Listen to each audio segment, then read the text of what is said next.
ನಿಮ್ಮ CN23 news ಚಾನಲ್ಗೆ ಸುಸ್ವಾಗತ. ನಾನು ನಿಮ್ಮ ನಗರ ನಾಗೇಶ್. ಹೌದು ಕಣ್ರಿ, ರಾಜ್ಯ ಪೊಲೀಸ್ ಇಲಾಖೆ ಇಂದು ಎತ್ತ ಸಾಗುತ್ತಿದೆ. ಒಂದು ಅರ್ಥವಾಗದಂಥ ಸ್ಥಿತಿಯಲ್ಲಿ ನಾವಿದ್ದೇವೆ. ಮಾನ್ಯ ಗೃಹ ಸಚಿವ ಪ್ರಿಯಾಂಕ ಖರ್ಗೆಯವರೇ ಹಾಗೂ DG and IGP ಸಲೀಂ ಸಾಹೇಬ್ರೇ, ರಾಜ್ಯ ಪೊಲೀಸ್ ಇಲಾಖೆ ಇಂದು ಎತ್ತ ಸಾಗುತ್ತಿದೆ ಕಣ್ರಿ. ಪ್ರಿಯಾಂಕ ಖರ್ಗೆ ಅವರು ರಾಜ್ಯ ಗೃಹ ಸಚಿವರಾಗಿ ಅಧಿಕಾರ ವಹಿಸಿಕೊಂಡು ಇನ್ನೂ 15 ದಿನ ಕಳೆದಿಲ್ಲ. ಪೊಲೀಸ್ ಇಲಾಖೆಯಲ್ಲಿ ಶಿಸ್ತುಬದ್ಧ ನಿಯಮವನ್ನು ತರಲು ಪ್ರಿಯಾಂಕ ಖರ್ಗೆ ಅವರು ಹೊರಟಿದ್ದಾರೆ. ಆದರೆ ರಾಜ್ಯ ಪೊಲೀಸರು ರಾಜ್ಯದಲ್ಲಿ ನಿಮ್ಮ ಮರ್ಯಾದೆ ತೆಗೆಯುವುದಿಲ್ಲ ಸಾಹೇಬರೇ, ನಾವು ರಾಜ್ಯ ಬಿಟ್ಟು ಹೊರ ರಾಜ್ಯದಲ್ಲಿ ನಿಮ್ಮ ಮರ್ಯಾದೆ ಕಳೆಯುತ್ತೇವೆಂದು ಜೈಪುರದಲ್ಲಿ ಹೋಗಿ ಅಲ್ಲಿ ACB ಪೊಲೀಸರ ಬಲೆಗೆ ಲಾಕ್ ಆಗುತ್ತಾರೆ. ಬೆಂಗಳೂರಿನ ಒಂದು ಲೇಡಿ ಪೊಲೀಸ್ ಹಾಗೂ ಕಾನ್ಸ್ಟೇಬಲ್ ಪ್ರಕರಣವೊಂದರ ಸಂಬಂಧ ಜೈಪುರಕ್ಕೆ ಹೋಗಿ ಅಲ್ಲಿ 2 ಲಕ್ಷ ಲಂಚ ಪಡೆಯುವಾಗ ನೇರವಾಗಿ ಅಲ್ಲಿನ ACB ಬಲೆಗೆ ಬಿದ್ದು ಕರ್ನಾಟಕದ ಮರ್ಯಾದೆ ಹೊರ ರಾಜ್ಯದ ಜೈಪುರದಲ್ಲೂ ತೆಗೆದು ಬಂದಂಥ ವಿಲಕ್ಷಣಕಾರಿ ಘಟನೆಯನ್ನು ನಾವಿಲ್ಲಿ ತೋರಿಸ್ತಿದ್ದೇವೆ. ಇದಕ್ಕೆ ನೀವೇನಂತೀರಾ ಗೃಹ ಸಚಿವರೇ ಹಾಗೂ DG and IGP ಸಾಹೇಬ್ರೆ, ಸಲೀಂ ಸಾಹೇಬ್ರೆ, ನೀವೇನು ಹೇಳುತ್ತೀರಾ ಇಲ್ಲಿ ಜನರಿಗೆ ತಿಳಿಸಿ. ಇದಿಷ್ಟೇ ಅಲ್ಲ ಕಣ್ರಿ, ಗೃಹ ಸಚಿವರ ಮಗ್ಗಲ್ನಲ್ಲಿಯೇ ಕಲಬುರಗಿಯ ಯಡ್ರಾವಿಯಲ್ಲಿ ಗೃಹ ಸಚಿವರ ಮಗ್ಗಲ್ನಲ್ಲಿಯೇ ಲಂಚಬಾಕ PSI ಒಬ್ಬ ಲೋಕಾಯುಕ್ತ ಬಲೆಗೆ ಬೀಳುತ್ತಾನೆ.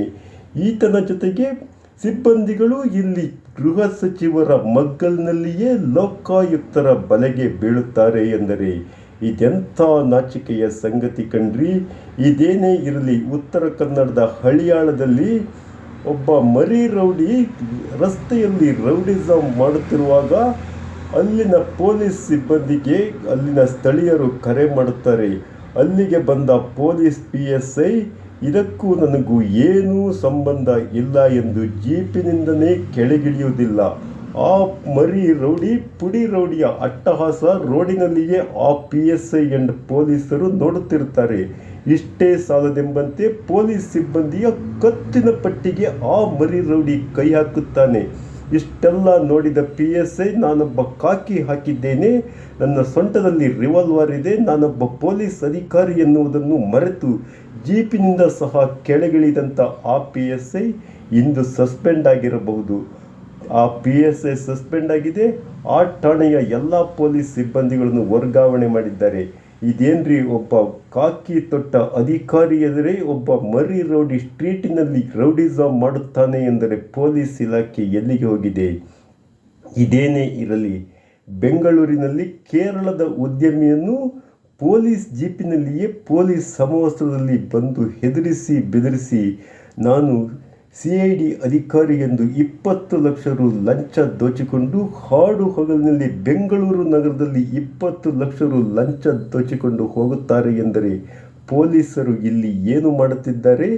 ಆ ಜೀಪು ಯಾರದು? ಅಲ್ಲಿರುವ ಪೊಲೀಸ್ ಅಧಿಕಾರಿ ಯಾರು? ಇವೆಲ್ಲ ಸಮಗ್ರವಾದ ತನಿಖೆಯಾಗಬೇಕಲ್ರಿ.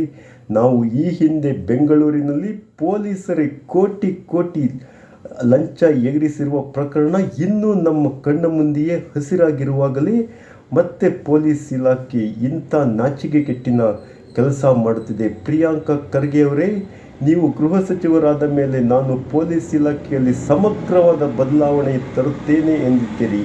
ಆದರೆ ನೀವು ಇನ್ನೂ ಅಧಿಕಾರ ವಹಿಸಿಕೊಂಡು 15 ದಿನದಲ್ಲೇ ರಾಜ್ಯದ ಮರ್ಯಾದೆಯನ್ನು ರಾಜ್ಯ ಮಟ್ಟದಲ್ಲಿ ಹರಾಜು ಹಾಕುತ್ತಿದ್ದಾರೆ ನಮ್ಮ ಕರ್ನಾಟಕ ಪೊಲೀಸರು ಎಂದರೆ ಈ ಬಗ್ಗೆ ನಿಮ್ಮ ಮುಂದಿನ ಕಟ್ಟುನಿಟ್ಟಿನ ಕ್ರಮವೇನ್ರಿ? ಈ ಅಧಿಕಾರಿಗಳನ್ನು ಬರೀ ಸಸ್ಪೆಂಡ್ ಮಾಡುವುದು, ಟ್ರಾನ್ಸ್ಫರ್ ಮಾಡುವುದು ಇಷ್ಟೇ ಸಾಲ. ಇವರನ್ನು ಸಂಪೂರ್ಣವಾಗಿ ಡ್ಯೂಟಿಯಿಂದ ಕರ್ತವ್ಯದಿಂದನೇ ನಿಯುಕ್ತಿಗೊಳಿಸಬೇಕು. ಇವರನ್ನು ಜೀವನ ಪರ್ಯಂತ ಜೈಲಿನಲ್ಲಿ ಇರಬೇಕು ಅಥವಾ ಕೆಲಸ ಬಿಟ್ಟು ಮನೆಯಲ್ಲಿರುವಂಥ ಈ ಕಟ್ಟುನಿಟ್ಟಿನ ಆದೇಶವನ್ನು ತರಬೇಕು ಕಣ್ರಿ. ಹೌದು, ನಮ್ಮ ಕರ್ನಾಟಕದ ಮರ್ಯಾದೆಯನ್ನು ಅಂತಾರಾಜ್ಯ ಮಟ್ಟದಲ್ಲಿ ಹೋಗಿ ಹರಾಜು ಹಾಕುತ್ತಾರೆ ಎಂದರೆ ಇವರಿಗೇನು ಹೇಳಬೇಕ್ರಿ? ಹೌದು ಖರ್ಗೆಯವರೇ, ನಿಮ್ಮ ಕಟ್ಟುನಿಟ್ಟಿನ ಆದೇಶಕ್ಕೆ ನಾವು ತಲೆಬಾಗಿದ್ದೇವೆ ಎಂದು ಪೊಲೀಸರು ಕರ್ನಾಟಕ ಬಿಟ್ಟು ಜೈಪುರವನ್ನು ಆಯ್ಕೆ ಮಾಡಿಕೊಂಡರೆ ಏನು ಹೇಳುತ್ತೀರಾ ಇದಕ್ಕೆ ಪ್ರಿಯಾಂಕ ಖರ್ಗೆಯವರೇ ಮತ್ತು DG and IGP ಸಲೀಂ ಸಾಹೇಬ್ರೆ? ಇದಕ್ಕೆ ನಿಮ್ಮ ಉತ್ತರವೇನು? CN23 ನ್ಯೂಸ್ ಚಾನಲ್ ಈ ಮೂಲಕ ಇಬ್ಬರಿಗೆ ನೇರವಾಗಿ ಕೇಳುತ್ತಿದ್ದೇವೆ. ಒಬ್ಬರು ರಾಜ್ಯದ ಗೃಹ ಸಚಿವರು, ಒಬ್ಬ ರಾಜ್ಯದ ಚುಕ್ಕಾಣಿಯ ಕಟ್ಟಕಡೆಯ ಹಿರಿಯ ಅಧಿಕಾರಿ DG ಆ್ಯಂಡ್ IGP ಸಲೀಂ ಸಾಹೇಬರೇ, ನಿಮ್ಮ ಉತ್ತರಕ್ಕಾಗಿ CN23 ನ್ಯೂಸ್ ಚಾನಲ್ ಕಾಯುತ್ತದೆ.